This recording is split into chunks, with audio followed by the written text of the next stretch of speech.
ও তোরা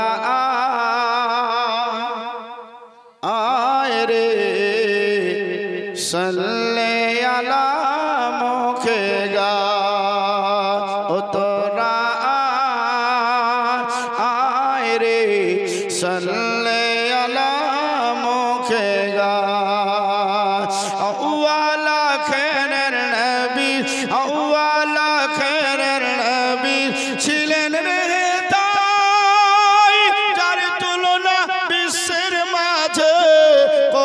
কিছু নাই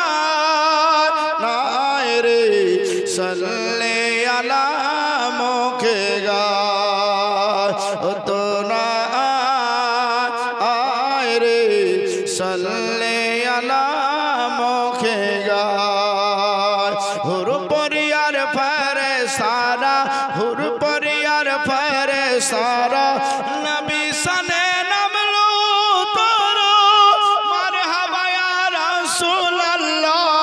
সবাই মিলে গায় রে সাল্লে আলা মুখে গায় আল্লাহুম্মা সাল্লি আলা মাওলানা ওয়া আলা আলি সাইয়্যিদিনা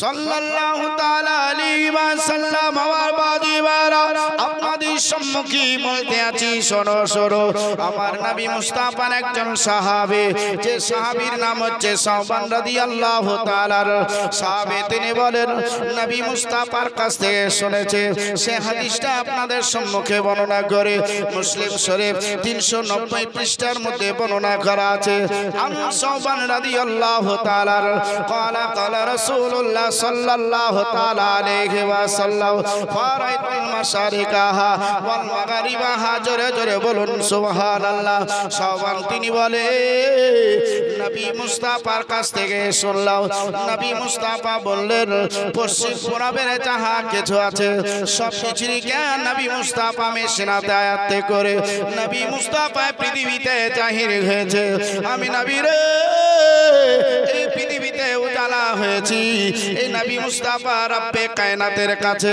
আমার আল্লাহ বলতে আছেন ও আমার দোস্ত হাবিব বলে সপ্তম জমিনের নিচে ফেরেশতারা ঝগড়া করে কারণটাকে আমার নবী মুস্তাফা রব্বে কায়নাতের কাছে বললেন আয় আল্লাহ আমার চাইতে আপনি বেশি জানেন আপনার কাছে আমি খামোশ এখতিয়ার করলাম আপনার কাছে আমি চুপ থাকলাম আমার আল্লাহ বলতে আছে আমার হাবিবের সিনাতে আমার কুদরতি হাতখানা যখন আমি লাগিয়ে দিলাম আমার নবী বলে গো ফালিমতু সামাওয়াতি ওয়াল আরদ আসমান জমিনের যাহা কিছু আছে রে আমি নবী মুস্তাফা সব সিনাতে আয়াতে করে দিয়েছি জোরে বলুন সুবহানাল্লাহ আমার নবী মুস্তাফা বললেন পশ্চিম পূর্বের সব উত্তর দক্ষিণের সব এবং আসমান জমিনের যাহা কিছু আছে আমি নবী মুস্তাফা সব কিছু সিনাতে আয়াতে করেছে এই নবী মুস্তাফার সম্মুখে হযরতে জিবরিল আমিন উপস্থিত হলেন নবী ও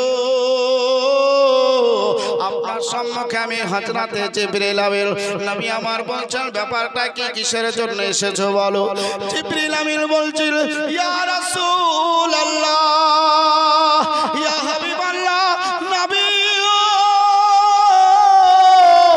আপনার সম্মুখে আমি সারা পৃথিবীর নকশা হাজির করেছি ইয়া রাসূলুল্লাহ আপনাকে পৃথিবীর নকশাখানা দেখাইতে চাই নবী আমার সঙ্গে সঙ্গে ডান হাত বেঁধে দিলেন বলছেন জিবরিল রে তুমি যখন পৃথিবীর নকশাখানা এনেছো আমি নবী মুস্তাফা ডান হাত বেঁধে দিয়েছি তুমি নকশা দিয়ে দাও হযরতে জিবরিল আমিন নবী মুস্তাফার হাতে যখন নকশাখানা দিয়ে দিলেন আমার মুসলমান আমার চকসরপুরের মানুষেরা শোনো রে হযরতে জিবরিল আমিন নবী মুস্তাফার হাতে যখন পৃথিবীর নকশাখানা দিলেন আমার নবী মুস্তাফা দেখতে আরম্ভ করলেন আমার নবী মুস্তাফা বলেন এই পৃথিবীর নকশাখানা আমি একটা শস্যের দানার সমান দেখতে আছি তাহলে আশ্চর্য কথাই কি বলতে হয় সুবহানাল্লাহ পাঠ করতে হয় একজনের বাপ মারা গেছে একজনের বাপ মারা গিয়েছে, আপনার মসজিদে যাওয়ার পর যেমন খেলো তো আমার বাপ মারা গেছে, একটু মাইকে এলান করে দেন দিদি। ইমাম সাহেব বলছে হ্যাঁ গো তোমার বাপ যে মারা গেল তো তুমি কি বললা? তো আলহামদুলিল্লাহ। কি বাপ মারলে আলহামদুলিল্লাহ পড়তে হয়? ওর জানা ছিল না তাই বলে দিয়েছে ওর বাবা। তাহলে বোঝা গেল যখন একটা কোন আশ্চর্য কথা পাওয়া যাবে সেখানে সুবহানাল্লাহ পাঠ করো, দুঃখের টাইমে ইন্না লিল্লাহ পাঠ করো, খুশির সংবাদে আলহামদুলিল্লাহ পড়ো, আর যখন ভয়াবহ আযাবের কথা আসবে আল্লাহকে স্মরণ করার জন্য আল্লাহু আকবার পাঠ করো। চলো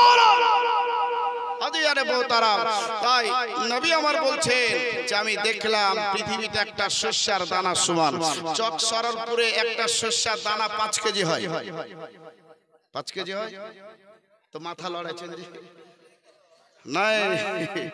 দেখেন আমি বাংলাতেই কিন্তু বলবো, কারণ যে বিভিন্ন জায়গায় যেতে হয় তো মাঝে মাঝে 2-4টা উর্দু ইদিক উদিক বাবাজি বলতে হয়, কিন্তু আমরা যেহেতু বাঙালি আমরা একই থানার মানুষ, এখন নাই ভাগ হয়ে গিয়েছে, কিন্তু একই থানার মানুষ একটু বাংলাতে বাবাজি বলবো। শোনো নবী আমার বলছেন আমি দেখছি একটা শস্যের দানার সমান। তো জিবরিল বলছেন ইয়া রাসূলুল্লাহ তাহলে আপনাকে নকশা সম্বন্ধে একটু জানিয়ে দিই, একটু নকশা সম্বন্ধে আপনাকে বলে দিই। নবী আমার বলতে আছেন জিবরিল তুমি কি বলতে চাও বলো।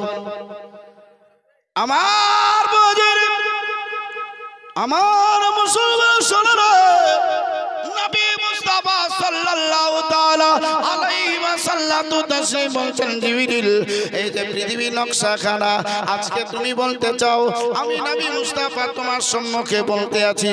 এই জ্ঞানটা কোথা থেকে পেয়েছি? আল্লাহর পবিত্র কোরআন বলেন ওয়াল্লামাকা মা লাম তাকুল তাআলা। ও জিবরিল আমাকে আল্লাহ রাব্বুল আলামিন সব কিছুর শিক্ষা দিয়ে এই পৃথিবীতে জাহির করেছে। আল্লাহর পবিত্র কোরআন বলেন আর রহমান আল্লামাল কোরআন, রহমান ने अपने महबूब को কোরআন শিখায়া, আর কোরআনের মধ্যে সব কিছু জ্ঞান ভরা আছে। আমার নবী মুস্তাফা বলছেন জিবরিল আমি তোমাকে দেখাচ্ছি তুমি এবার দেখে নাও। এই যে আমি সাদা আঙ্গুলখানা লাগিয়ে দিয়েছি, এই জায়গায় আল্লাহর ঘর কাবা একবার নয় দুইবার নয়, এখানে 10 বার নির্মল করা হবে। ও জিবরিল রে আমি নবী মুস্তাফা যখন এই কাবাকে ঠিক করে দেব, এই কাবাটা ইলাল কিয়ামত, কিয়ামত পর্যন্ত থাকবে, একার ভাঙা হবে না, একার শহীদ করা হবে না, শুধুই মাত্র মেরামত করতে করতে চলে আসবে সবাই। ও জিবরিল শোনো আমি নবী মুস্তাফা একটা একটা করে তোমার সম্মুখে বর্ণনা করতে লাগলাম। জিবরিল আমি নবী মুস্তাফার কাছ থেকে শুনতে শুনতে আমার নবী মুস্তাফা একটা জায়গায় সাদা আঙ্গুলখানা লাগে, আমার নবী মুস্তাফা একবারে চুপচাপ হয়ে গেল। আমার নবী মুস্তাফা একবারে চুপচাপ হয়ে গেলেন। নবী মুস্তাফা চোখগুলো আস্তে আস্তে লাল হয়ে গেল। আমার নবী মুস্তাফা চোখে সরসর পানি আসতে লাগলো। হযরত জিবরিল আমিন বলছেন ইয়া রাসূলুল্লাহ ইয়া হাবিবাল্লাহ নবী গো আপনার চোখে পানি এর কারণটা কি? আমার নবী বলতে আছেন জিবরিল যেই জায়গাটা আমি হাতটা লাগিয়েছি সেই জায়গাটা কি তুমি চিনতে পারছো বলো। হযরত জিবরিল আমিন বলতে আছেন ইয়া রাসূলুল্লাহ ইয়া হাবিবাল্লাহ জায়গাটা কোথা আমি এখনো চিনতে পারি নাই। নবী গো আপনি যখন এই জায়গা সম্বন্ধে জানিয়ে দিবেন তখন আমি জানতে পারবো।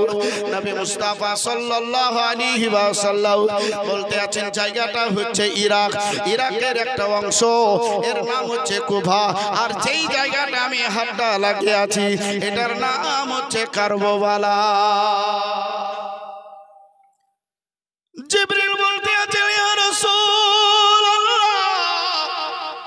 এই কারবালায় কি হবে? নবী আমার বলতে আছেন এই কারবালাতে আমার কালিজার টুকরা যে কোনো দুনিয়ায় আসেনি রে, যে কোনো দুনিয়ায় পদার্পণ পা রাখেনি, এই কালেজার টুকরাকে এখানে শহীদ করা হবে, এখানে আজকে তাকে শহীদ করে দেওয়া হবে। আজ তার রক্ত এখানে বন্যার মতন বইবে রে। ওই কালেজার টুকরা আজকে এখানে কোরআনকে রক্ষা করার জন্য, দ্বীনকে রক্ষা করার জন্য, কালেমাকে রক্ষা করার জন্য আজকে সব কিছু এখানে লুটিয়ে দেবে। ও জিবরিল এই জায়গাটার নিশানিকে তুমি আমার সম্মুখে হাজির করতে পারো। হযরতে জিবরিল আমিন বলছেন, ইয়া রাসূলুল্লাহ, আপনি কিছুক্ষণ অপেক্ষা করুন, আমি আপনার সম্মুখে এসে নিশানিটা হাজির করে দিই।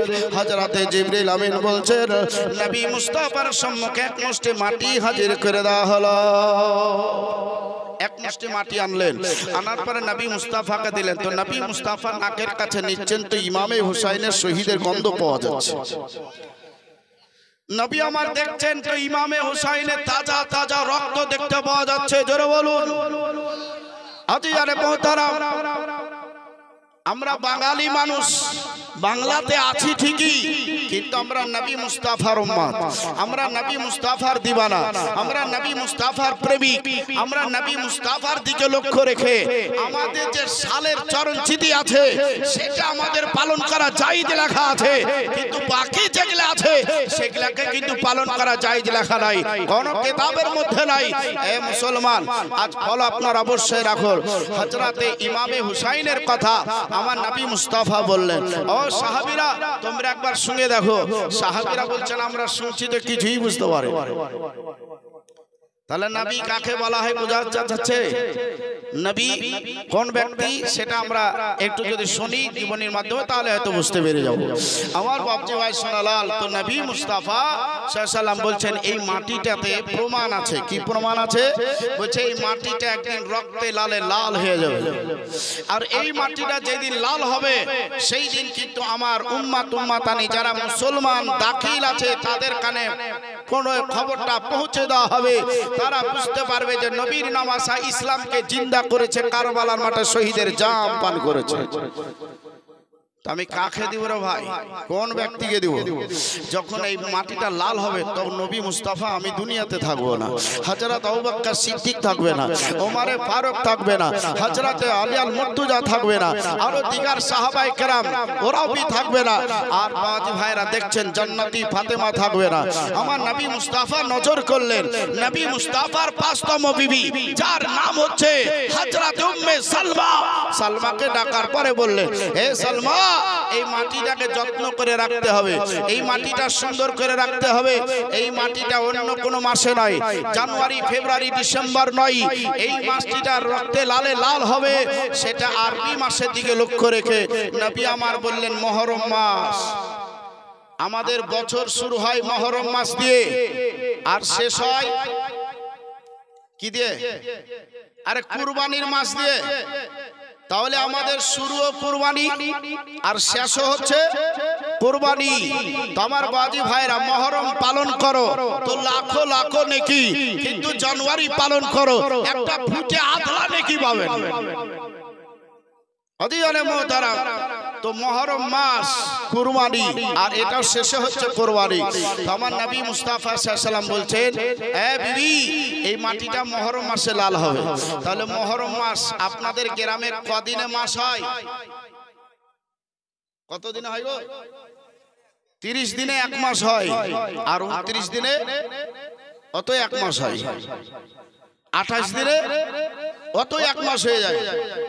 তো বাবাজি ভাইরা, 28 দিনে এক মাস হয়, 29 দিনে হয়, 30 দিনে হয়, 31 দিনও হয়, হয় না বাবাজি ভাই সোনালাল? আবার দেখবেন কোন মাসে 32 দিনও এক মাস হয়, আরবিতে কিন্তু নাই। আরবিতে 29 আর 30, এর বাবাজি বাড়বেও না, এর নিচেও আসতে পারে হাফ, তার কিন্তু নিচে আসবে না। তাহলে বোঝা যায় বছর কত দিনে হয়, বছর কত দিনে হয়। আর আপনি মুসলমান, মুসলমানের সালের কথা বলুন, তাহলে আমাদের বছর একদিন দুই দিন নয়, 354 দিনে বছর। কত দিনে? 354 দিনে বছর। আর 365 দিনে বছর হয়। এটা বাংলা নাকি ইংরেজি? হ্যাঁ, এটা ইংরেজি। ইংরেজিতে যদি 365 হয়, তাহলে বাংলাতে কত? বাংলাতে জানা নাই। বৌদি ভাইরা, যদি বাংলাতে 365 হয় তাহলে ইংরেজিতে কত? এটা আপনাদেরকে দিয়ে গেলাম, বাবা যে আবার কোনোদিন আসবো তখন এর উত্তরটা দিব। যদি বাংলাতে 365 হয় তাহলে ইংরেজিতে কত হবে, আর ইংরেজিতে হয়তো বাংলাতে কত হবে, আর আরবিটা আপনাদেরকে বলে দিলাম। আমার বাজি ভাইরা সোনালালেরা, তো নবী মুস্তাফা সাল্লাল্লাহু তাআলা আলাইহি ওয়াসাল্লাম বলছেন মাটিটাকে দিয়ে দিলাম। ও উম্মে সালমা, এই মাটিটা মুহররম মাসের 10 তারিখ যেই দিন শুক্রবার হবে সেই দিন কিন্তু মাটিটা লালে লাল হয়ে যাবে। উম্মে সালমা বলতে আছেন মাটিখানা আমি হাতে নিয়ে নিলাম, সুন্দর করে একটা বোতলে পরে দিলাম। আমার মায়েরা, আমার বাপজিরা, হযরত উম্মে সালমা তিনি বলেন ওই মাটিখানা নিজের যত্ন করে আমি রেখে দিলাম। যখন মুহররম মাস চলে আসতো ওই মাটিখানা আমি 1 মাস শুধুই ফলো করতাম। শুক্রবার যখন চলে আসতো ওই মাটিখানা আমি ফলো করতাম, কিন্তু মাটিখানা একটাও রক্তে লালে লাল হয় নাই। কিন্তু সময় আসলে না বাপজিরা হবে। হযরত ইমামে হুসাইন পাক রাদিয়াল্লাহু তাআলা আনহু আজকে দেখেন মদিনাতে আছে, ওই মদিনাতে একটা দুইটা করে যখন চিঠি চলে আসলো, হযরত ইমামে হুসাইন বলেন সে চিঠিখানা আমি আর সহ্য করতে পারলাম না। ওই চিঠিখানা নিয়ে আমি আমার বোন জয়নাবের বাড়ি আমি রাতারাতি উপস্থিত হয়ে গেলাম।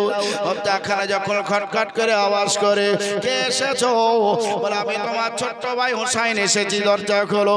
বলতে আছে ভাই এত রাত্রে কিসের জন্য তুমি আসলা? বলতে আছে সব উত্তর দিব, দরজা খোলো। দরজা যখন খোলা হলো হযরত ইমামে হুসাইনের চোখগুলা লাল লাল দেখতে পাওয়া গেল। ওই জায়গায় জয়নাব বলতে আছে ভাই রে,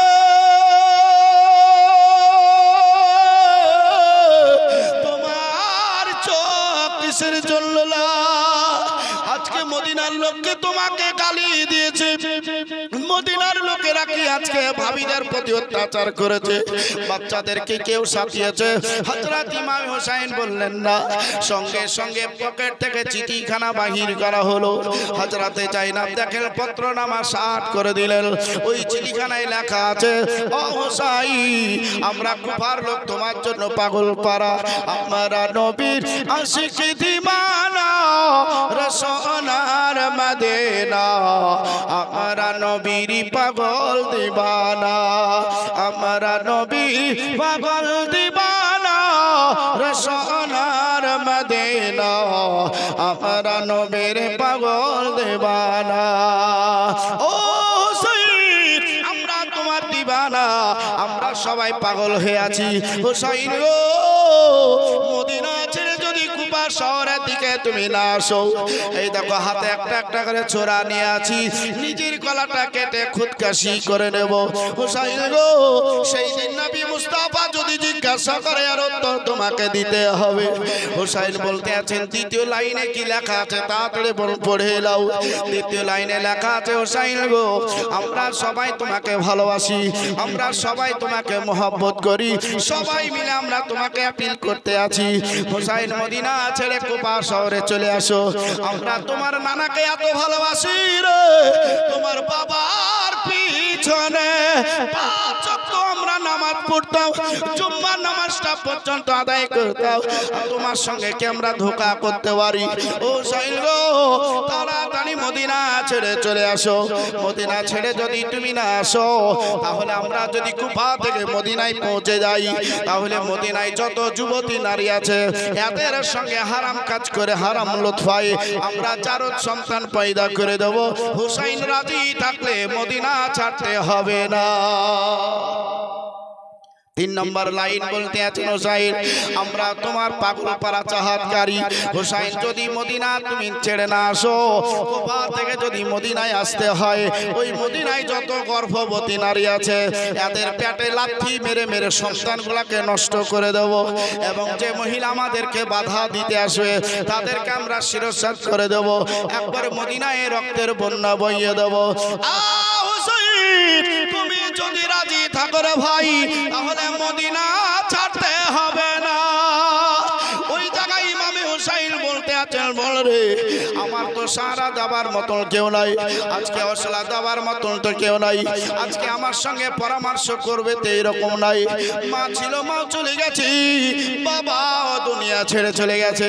আমার জান সাথী আর ছিল যে আমার বড় ভাই ইমামে হাসান ছিল, সেও আমাকে ছেড়ে চলে গেছে। আমি এখন সম্পূর্ণ একা গোলাপ ফুল হয়ে আছি।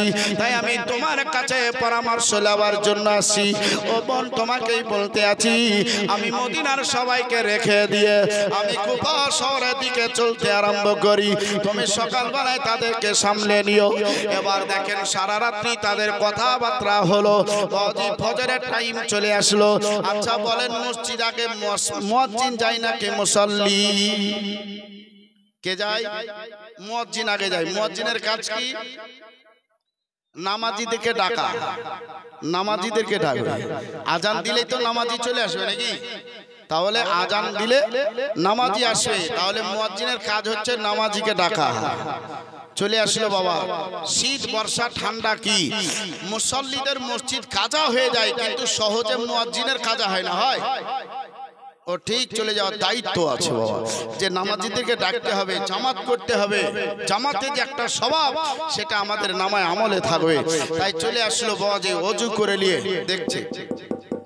হ্যাঁ, এখানকার বক্সগুলা ঠেসরা, বুঝছেন না জি? হ্যাঁ, তো আমার বাবাজি ভাইয়ের আমার দেখছে যে মাইকে একটু ঠেসরা আছে, তো এদিকে দিকে লাগাইছে, হ্যাঁ বউ করছে, তো যা আছে তাই থাক। বাবাজি লাগিয়ে দেওয়ার পরে কানে হাত দিয়ে দিল, আসসালাতু খায়রুম মিনান নাওম।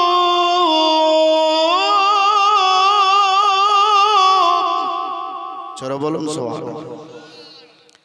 আচ্ছা, এই ধ্বনিটা শোনার পরে কোন নামাজি কি আর বিছানায় থাকে? এরা বাজি বিছান ছেড়ে দিয়ে টুক টুক করে মসজিদের দিকে হাঁটতে লাগে, হাঁটতে লাগে না, নামাজ পড়ার জন্য চলে যায়। আর যারা নামাজ পড়ে না, এরা আপনার বাজি ল্যাপটে আর এটে সেটে নিয়ে সকাল 8টা 10টা বাজায় দেয়। এরা হচ্ছে শয়তানের ভক্ত। আর যারা নামাজ পড়ছে এরা হচ্ছে নবীর ভক্ত। জোরে বলো। তাহলে ইমাম হুসাইন নবীর আশিক ছিল, জিন্দেগিতে এত নামাজ কাজা করেননি। কিন্তু শরৎপুরের আমরা 100টার মধ্যে আমরা 80টাই নামাজ কাজা করে বসে আছি।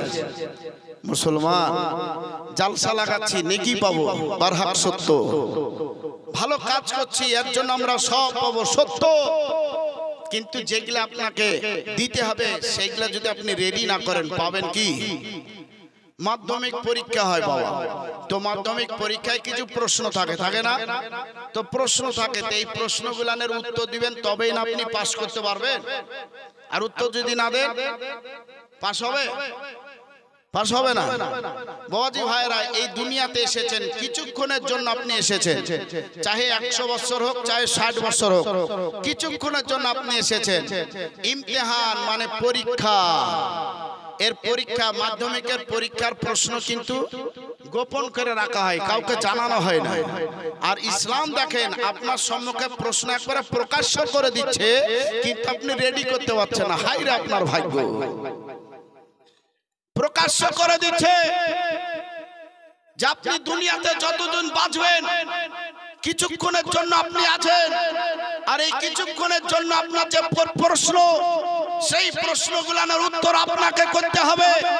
আপনি আপনার প্রশ্ন উত্তর করবেন, তবে আপনি পার হবেন। উত্তর করতে পারলেন না, আপনি জাহান্নামে পড়বেন। প্রশ্নগুলা কি? এটা তো একটা জানার বিষয় না? প্রশ্নগুলা জানবেন না আপনারা? কি জানবেন না? একটু হ্যাঁ না করেন বাবাজি ভাইরা, তাহলে তো একটু ভালো লাগবে। জি আমার বাবাজি ভাইরা, প্রশ্ন হচ্ছে 1 নম্বর আকীদা, 2 নম্বর হচ্ছে নামাজ, 3 নম্বর প্রশ্ন রোজা, 4 নম্বর ওয়াজি হজ যাকাত। এইভাবে ওয়াজি ইসলামিক কিছু আছে, সেগুলা হচ্ছে প্রশ্ন। আপনি আপনার জিন্দেগিতে যদি নামাজ নাই পড়েন, তো ওখানে কি মার্ক নাম্বার উঠবে?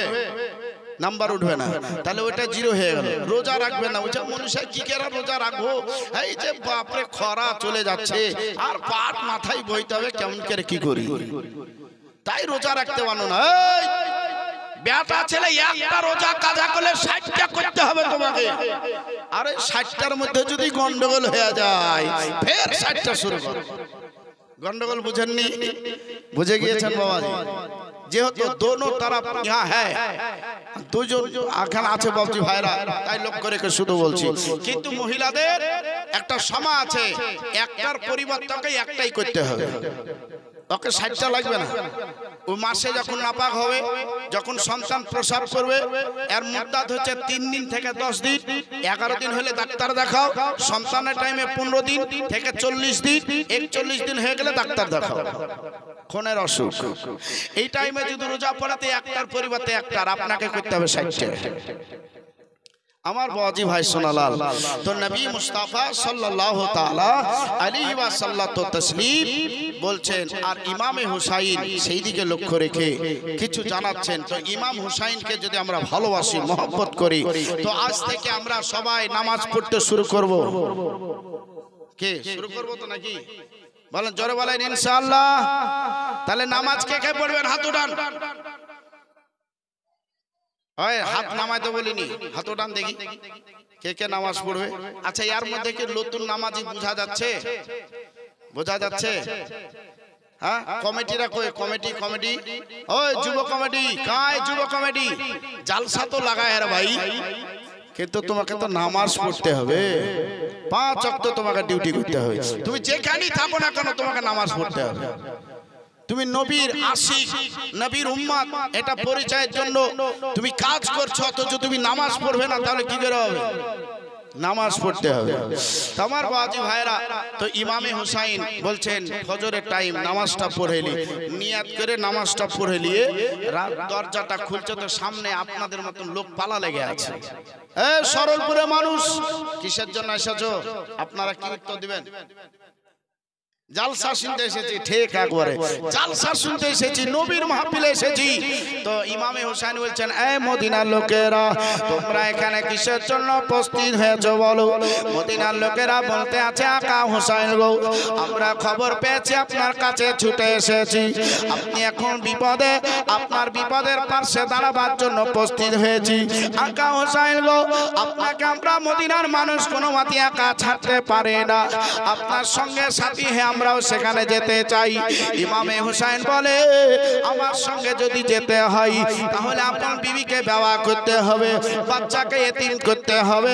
ওই মদিনার লোকেরা বলছিল, আকা হুসাইন গো, আমরা বিবিকে বিবাহ করতে পারি, বাচ্চাকে এতিম করতে পারি, কিন্তু আকা হুসাইন আপনার দুঃখ হবে, আপনার চোখে পানি আসবে, আমরা এটা বরদাস্ত করতে পারি না। এক একজনাতে ইমামের পাছে লাগাছে তো লাগাছে, ওকে হুড়িয়া যতক্ষণ না বাহির করার দম নাই, ইমামের পাছে লাগছো না। আজ আকা হুসাইনের জন্য মদিনার লোক বলছে বিবিকে বিবাহ করতে রাজি, কিন্তু আপনার চোখে পানি আসবে, আপনি দুঃখ করবেন, এটা আমরা চাই না। আর তুমি ইমামের পেছে লেগেছো, যাও না একবার কবরে, ফারেস্তা মারবে হুড়া আর করে দিবে গুড়া গুড়া। জি আমার বাজিরা, মহিলাদের জিজ্ঞাসা করাচ্ছে একই উত্তর। তো ইমামে হুসাইন বলছে, ভাই রে, আমার নানাজি রওজার পাঁজরে চলে যাও, আজকে জালসা হবে। এই যে আপনাদের এখানে যেমন জালসা হচ্ছে, বলে ওখানে চলে যাও, জালসা হবে। হ্যাঁ রে ভাই, বক্তাকে শ্রোতা কিন্তু বসে আছে, বক্তাকে। তো মৌলানা মোবারক সাহেব, মুফতি মোবারক সাহেব বলছেন, বক্তা মুফতি নাইমুদ্দিন সাহেবের একটা বেটা আছে, মুফতি গোলাম সামদানি সাহেবের একটা বেটা আছে, তারপরে আরো আরেকজন মুফতি সাহেব আছে, আরো একজন স্কলারশিপ আছে, এরকম করে বলবে না? তো বলছে, হ্যাঁ রে ভাই, 4টা 5টা যে বক্তা, তো স্টেজে তো একটাও নাই। তো সময় হলেই চলে এসে, তো সব তাকাচ্ছে যে দেখি আসুক, তো দেখি আসুক, তো সবাই অপেক্ষা করছে। তো ইমামে হুসাইন বলছে, হুজুর আমরা তো অনেকক্ষণ থেকে আছি, তো বক্তা কই? ইমামে হুসাইন বলতে আছেন, আমি তোমাদের সম্মুখেই বক্তা, আমি হচ্ছি তোমাদের বক্তা। আমার বাপজারা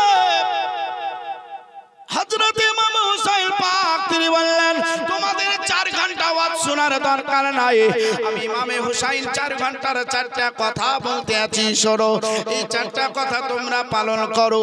ইমামে হুসাইন বলতে আছে প্রথম নম্বর কথা হচ্ছে এটাই, তোমাদের কাছে যদি যানবাহন থাকে তোমরা এখানে যানবাহন 1টা 2টা করে জমা করো।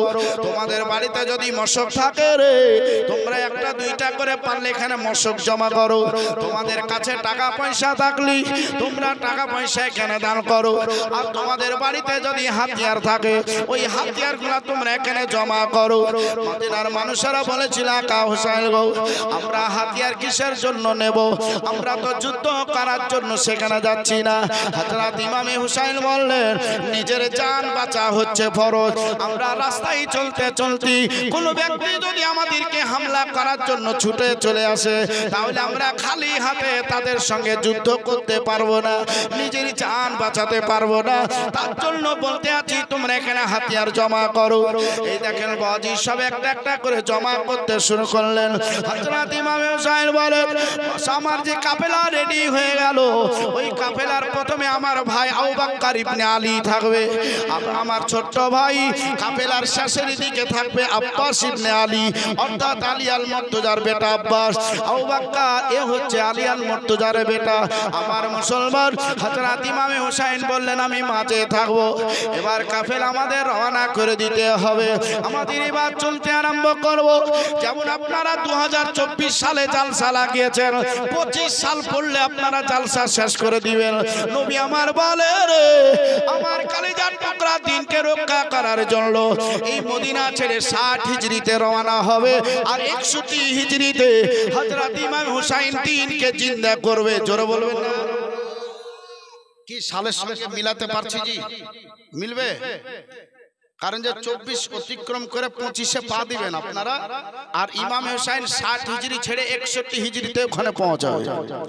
60 হিজরিতে আজ দিনের উপরে কঠিন হামলা চলছে, 60 হিজরিতে কঠিন হামলা চলছে। এই হামলাকে ইমামে হুসাইন রক্ষা করে বাজি ইসলামের পরচম পতাকা আজ কারবালার ধরতিতে উড়াই দিবে। ও পতাকা উঠতে থাকবে, পতাকায় লেখা থাকবে লা ইলাহা ইল্লাল্লাহু মুহাম্মাদুর রাসূলুল্লাহ সাল্লাল্লাহু তাআলা আলাইহি ওয়াসাল্লাম। আর একটু মুহাব্বত আল্লাহু আকবার। ইয়া রাসূলুল্লাহ मसला के आला हजरत जिंदाबाद। अजीजान मोहतरम ये है दीवाना, ये है आशिक नबी प्रेमी पागल पारावा हैरावा। তাহলে লক্ষ্য রেখে হ্যাঁ মাঝে মাঝে একটা গজল না দিলে আর আবার ছুটফুট ছুটফুট করছে জি, একটা গজল শোনাই দিতে হবে। হ্যাঁ জীবনে একটু শুনে নাও আর একটা গজলও তোমরা শুনে নাও। গজল কলি কি বলছেন বাজি দেখেন কোনাকার কো যাতে দিলে আছে বাসনা আয়েকে যাবি সোনার মদিনা, যাদের মনে আছে বাসনা আয়েকে যাবি সোনার মদিনা। পাক মদিনায় গেলে পারে, পাক মদিনায় গেলে পারে পড়বে মনের বাসনা আয়েকে যাবি সোনার মদিনা। কিন্তু মদিনা কেন যেতে পারেন না জি? কিসের জন্য পারেন না? টাকা আছে ইচ্ছা নাই, টাকা বাজি নাই কিন্তু ইচ্ছা আছে। বলছেন কত লোক টাকা থাকতে যায় না মদিনায়, তুমি যার ডাকো নবী যাইসা মদিনায়। কত লোক টাকা থাকতে যায় না মদিনায়, তুমি যদি ডাকো নবী যাব মদিনায়।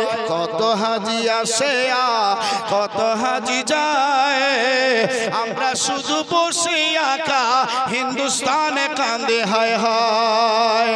ঠিক না? তাহলে জোরে বলেন কত হাজি আসে কত হাজি যায়, আমরা শুধু বসে আকা হিন্দুস্তানে কান্দে হায় হায়। টাকা নাই পয়সা নাই, টাকা নাই পয়সা নাই, আমরা অসহায়, তুমি যদি ডাকো নবী যাব মদিনায়। তাই কবি বলছেন যাদের দিলে আছে বাসনা আয়েকে যাবি সোনার মদিনা। পাক মদিনায় গেলে পারে পড়বে মনের বাসনা আয় কে যাবি সোনার মদিনা আচাল শাসনে আসিবি যেদিন সেই দিন তোর হবে সুদীর্ঘ আচাল শাসনে আসিবি যেদিন সেই দিন তোর হবে সুদীর্ঘ আরে এই তো হাদিস কোরআনের বাণী তার প্রেমে মজে দেখো না আয় কে যাবি সোনার মদিনা যাদের দিলে আছে বাসনা আয় কে যাবি সোনার মদিনা মদিনা যাওয়ার আগে একটা মোহব্বত আপনারা নিয়ে নেবেন রাস্তাঘাটে অসুবিধা না হবে কবি বলছেন জোরে বলুন সুবহানাল্লাহ মদিনা যাবার হয়ে গেরে আই তোরা সব বারেলি মদিনা যাবার হয়ে গেরে আই তোরা সব বারেলি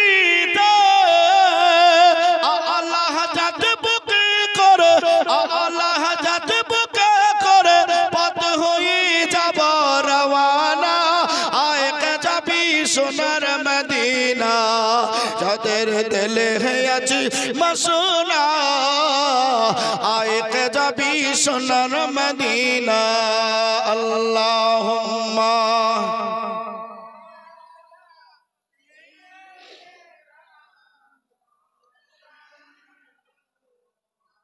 وعلى آله وعلى آل سيدنا সাল্লাল্লাহু তাআলা আলাইহি ওয়াসাল্লাম হযরত ইমাম হুসাইন বলে আমি এবার দেখো 60 হিজরিতে আমি মদিনা ছেড়ে আমি আজকে কুফার দিকে রওনা হয়ে যাব আমার নবীজি বলেছেন হযরত ইমাম হুসাইন মদিনা ছেড়ে চলে যাবে সেটা আমার নবী মুস্তাফা তারিখ পর্যন্ত নির্ধারিত করে দিয়েছেন বলে শাবান মাসে 2 তারিখে হযরত ইমাম হুসাইন মদিনা ছেড়ে চলে যাবে হযরত ইমাম হুসাইন এশার নামাজটা পড়ার পরই এবার দেখেন সবকে সালাম কালাম করে দেওয়া হলো নবী মুস্তাফা রওজার কাছে যাবার পরে বলতে আছেন ইয়া রাসূলুল্লাহ ইয়া হাবিবাল্লাহ নবী গো যে হুসাইন তোমার রওজায় আসে আসার পরে পবিত্র কোরআন খতম করে যাই যে হুসাইন তোমার রওজায় আসরের পরে আসার পরে দরুদ শরীফ পাঠ করে যাই আর কোরআন পড়া হবে না দরুদ শরীফ পাঠ করার হবে না না না গো তুমি আমাকে বিদায় দিয়ে দাও আমি তোমার রওজা থেকে বিদায় নিয়ে চলে যাচ্ছি হযরত ইমাম হুসাইন বলেন এইভাবে একটা একটা করে সবার কাছ থেকে বিদায় নিয়ে এবার কাফেলাটা রেডি করে দিয়েছি এশার নামাজের পরই আমরা দেখো কুপি জানিয়ে দিয়ে এবার কাফেলার রওনা করতে লাগবো ও ভাই আব্বাস এবারে তুমি হুইসেলটা মেরে দাও রে ভাই আমাদের কাফেলার সম্মুখে এবার আগাইতে আরম্ভ করো আব্বাস বলতে আছে আমি এবার হুইসেল কানা মারবো তাই দেখেন বাজি হাউজের উপরে দাঁড়িয়ে হাউজাবা দাঁড়ার পরই ওই কানের কাছে হাতটা লাগিয়ে দিয়ে বলতে আছে আল্লাহু আকবার আল্লাহু আকবার আল্লাহু আকবার আল্লাহু আকবার আশহাদু আল্লা ইলাহা ইল্লাল্লাহ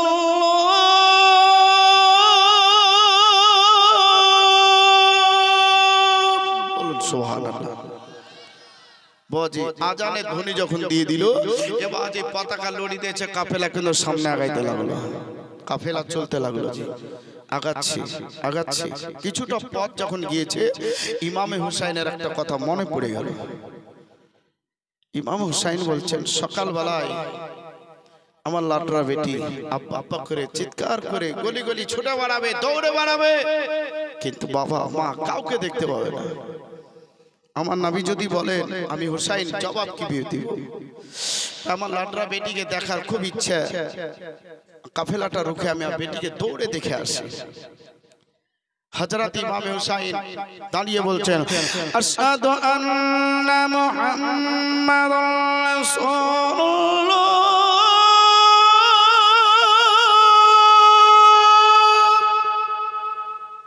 স্টপ, দাঁড়িয়ে হলো। কি ব্যাপার আকা হোসাইন, তোমরা একটু দাঁড়াও।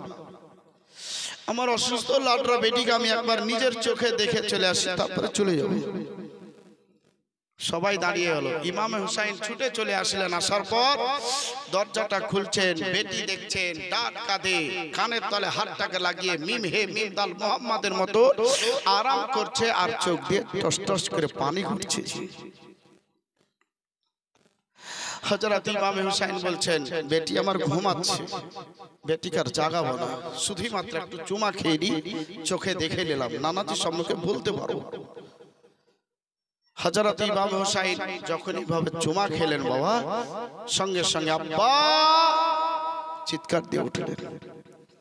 হযরত ইমাম হুসাইন বলতে আছেন, সিনাই লাগিয়ে নিলাম আমার মায়েরা রে।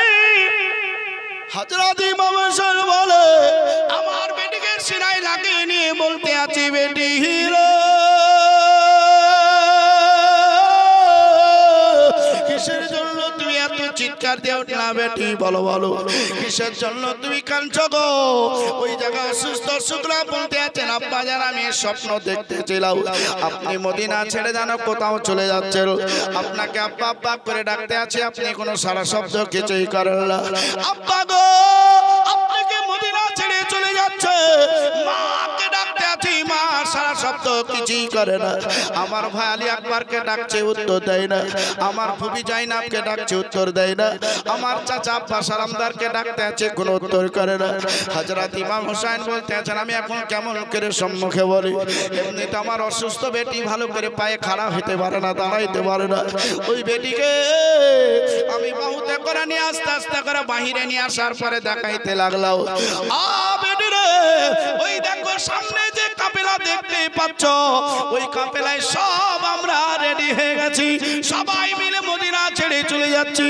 ও বেটি তোমাকে মদিনায় রেখে চলে যাচ্ছে। বলতে আছেন, আব্বা গো হয়তো আপনি ভুলে গিয়েছেন, হয়তো আপনার উঠে জায়গা নাই, তাই হয়তো আপনি নিতে চাইছেন না। আব্বু গো আপনাদের উঠে আমি বসবো না, আল্লাহ আমাকে পা দিয়েছে, পা দিয়ে আপনাদের পিছন পিছন দৌড়াতে থাকবো। আব্বা যদি আমি দৌড়তে দৌড়তে পড়ে যাই, তাহলে আমার জন্য আপনাদের কাফেলা খানা রুখতে হবে না। আমি যখন পুনরায় আবার পায়ে খাড়া হতে পারবো, আপনাদের উটের ওই পায়ের খাপটা দেখি দেখি আপনাদের সাতটা পুনরায় আবার ধরে নেব। আব্বু গো আমায় যদি খিদা লাগে, আপনাদের কাছে আমি খাবার চাইবো না। আব্বু যদি আমায় পিপাসা লাগে গো, আপনাদের কাছে আমি পানি চাইবো না, শুধুই মাত্র আপনার কাছে অনুমতি চাইতে আছি, সঙ্গে করে মদিনা থেকে নিয়ে চলো। হযরত ইমাম হুসাইন হাতটা ধরে বলতে আছেন, বেটি ওই জায়গার খবর যদি ভালো হয়, তাহলে 2 মাস পরে তোমার ভাই আলী আকবরকে পাঠিয়ে তোমাকে মদিনা থেকে নিয়ে যাব, তুমি চিন্তা করো না। এবার দেখেন অসুস্থ বেটিকে কাউরে হাওলা করে দিতে হবে। হযরত ইমাম হুসাইন বলতে আছে, আমার নানি উম্মে সালমাকে দেখতে পেলাম, নানির কাছে যাবার পরে হাতে হাত দিয়ে সঁপে দিলাম, নানি গো আমার লাটরা বেটিকে তুমি একটু চোখে চোখে রাখিও, আমার বেটিটার একটু খাবারের দিকে যত্ন নিও, আমার বেটিটার শরীরের দিকে তুমি একটু যত্ন নিও, কারণ যে শরীরটা আমার বেশি ভালো নাই। এইভাবে কথা বলতে বলতে হযরত আলী আল মুর্তজার আরো একটা বেটা ছিল, যার নাম হচ্ছে মোহাম্মদ হানিফ পালোয়ান। নাম শুনেছেন? ঘটনা শুনেননি, শুধু নাম শুনেছেন। হযরত আলীর বেটা বেটি কটা জি? কটা? এই আপনাদের এলাকায় খুব জীবনী চলে, কারণ যে আমার ভগবানগুলো এলাকা আমি জীবনী এখন পর্যন্ত করিনি। বাহির এলাকায় বাহিরে একটা সম্মান আছে, একটা ইজ্জত আছে বাবাজি ভাইরা, হাজি জানে মোহতারাম। তো দেখেন বাবাজি ভাইরা, হযরত আলীর বেটা বেটির সংখ্যা হচ্ছে 30টা বেটা বেটি। জোরে বলুন 30টা। আপনারা তো শুনছেন শুধু জীবনীতে 6টাই শোনেন নাকি, এর বেশি আর শুনতে পান না। মোহাম্মদ হানিফ পালোয়ান এটা হচ্ছে হযরত আলী আল মুর্তজার ছোট বেটা, মানে আমাদের মুর্শিদাবাদে গাইয়া ভাষায় বলা হয় লাড়ি মুছা, বুঝছেন না জি? হ্যাঁ। তো কটা বাজি বলছে, কোন জায়গায় লেখা আছে 15টা বেটা 15টা বেটি, আবার কেউ বলছে 13টা বেটা 17টা বেটি, টোটালে 30টা। আমার বাজি ভাইরা তো মোহাম্মদ হানিফ পালোয়ানকে দেখতে পাওয়া গেল। তো মোহাম্মদ হানিফ পালোয়ানকে বলছে, ভাই এরা তো দুটাই মেয়ে ছেলে, একটা বেটা ছেলে তো লাগবে, লাগবে না? তো তুমি বেটা ছেলে, তাই তোমাকে সঁপে দিলাম, তোমারও দায়িত্ব দিয়ে দিলাম। তো হযরতে মোহাম্মদ হানিফ পালোয়ান বলছে, ভাই তোমার বিপদে আমি যাব না, এটা কি করে হয়? আমিও তোমার সঙ্গে যেতে চাই।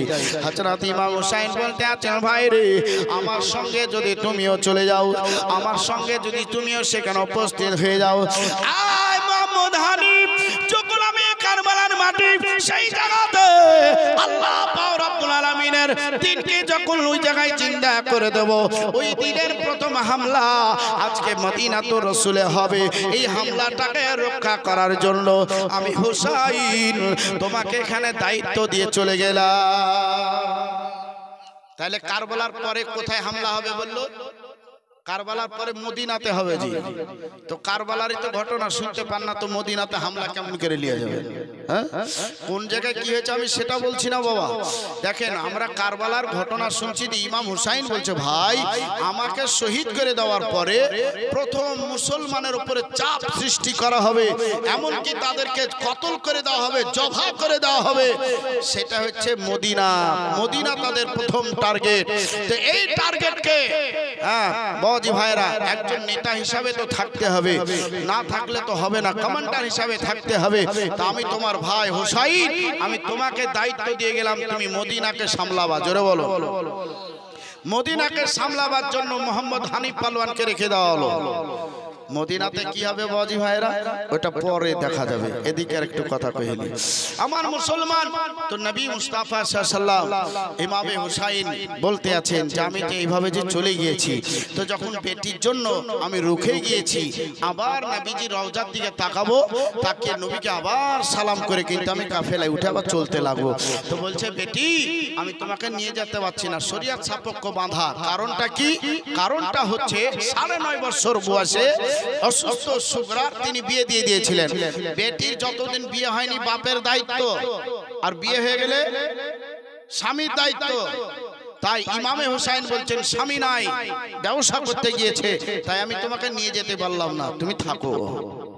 তাই রেখে গিয়েছিলেন। ভাঙা ভাঙা যদি এটা একটু না করা যায় তাহলে বোঝাও মুশকিল বাবা। তাই রেখে দিয়েছিলেন যে তুমি থাকো, তোমার স্বামী আসবে তখন পরামর্শ করে তুমি যাবা, সেটা পরের কথা। বেটি তুমি থেকে যাও। অসুস্থ সুগরা এইভাবে ডান হাত তুলে আলবিদা করছেন, ইমামে হুসাইনকে বিদায় করছেন, আর বাম হাত দিয়ে চোখের পানিগুলোকে মুছতে আছেন। হযরত ইমামে হুসাইন বলতে আছে, আমার বেটি চোখের পানি মুছাই, আর ডান হাত দিয়ে আমাকে আলবিদা করতে আছে। হযরত ইমামে হুসাইন বলতে আছেন, আমি নবী মুস্তাফার মহব্বতে আমি পড়তে পড়তে কাফেলার দিকে আগাইতে আরম্ভ করলাম। সময় হক জ্বালা দেंगे कह के या रसूल अल्लाह, जुल्मते मिटा देंगे कह के या रसूल अल्लाह। जोर बोलो। समय हक जला देंगे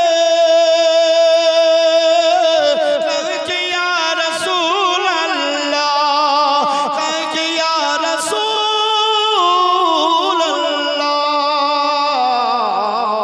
जुल्मते मिटा देंगे, जुल्मते मिटा देंगे कह के या रसूल अल्लाह, कह के या रसूल अल्लाह। हवाए गुनगुनाएगी, फूल मुस्कुराएंगे, हवाए गुनगुनाएगी,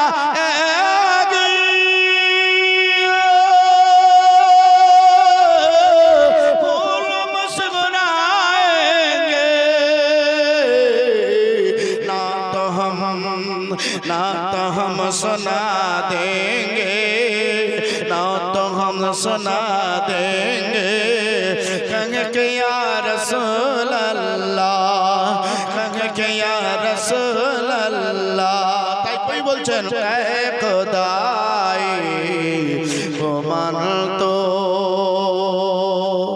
এ খোদাই গো মান তো, तकदीर जगाए दा, तकदीर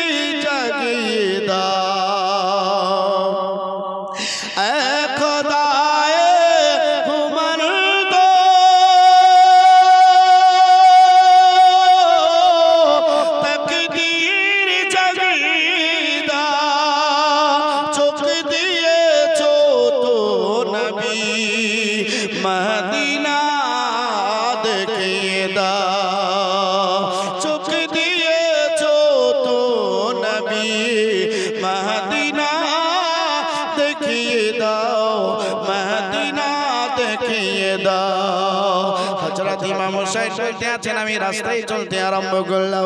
এইভাবে দেখেন রাস্তায় 6 মাস ধরে উঠা বসা করে চলেছিলেন হযরত ইমাম হুসাইন পাক। তিনি বলেন যখন বাজি ভাইরা কিমা অতিক্রম করব বাবা, আজকে দেখেন বর্ডারটাকে অতিক্রম করব, ওই বর্ডারটা অতিক্রমকে যখন আমি ধারটিতে পৌঁছাবো, আমি হযরত ইমাম হুসাইন রে লোকজনকে সঙ্গে করে নিয়ে আমি যখন বর্ডার অতিক্রম করি, ওই জায়গাতে একটা দুইটা মানুষ নয়, টোটাল 1000 মানুষ আমার কাছাকাছি তারা উপস্থিত হয়ে গিয়েছিল।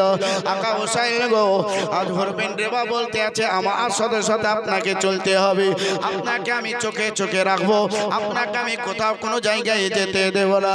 হযরত ইমাম হুসাইন বলেন আমি যখন ওই বাদি কুবা শহরে যখন পাখানা রেখে দিয়েছিলাম, তখন নতুন বছর পড়ে গিয়েছিল, নতুন বছর শুরু হয়ে গিয়েছিল, বাদি মুহররম মাসের 1 তারিখ পড়ে গিয়েছিল। হযরত ইমাম হুসাইন পাক তিনি বলেন আমি তাদের সাথে সাথে এভাবে চলতে আছি।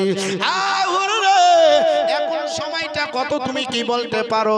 বলে এখন জোহরের টাইম হয়ে গেছে। ও বেটা আলী আকবর, এই জায়গাতে আজান পড়ে দাও।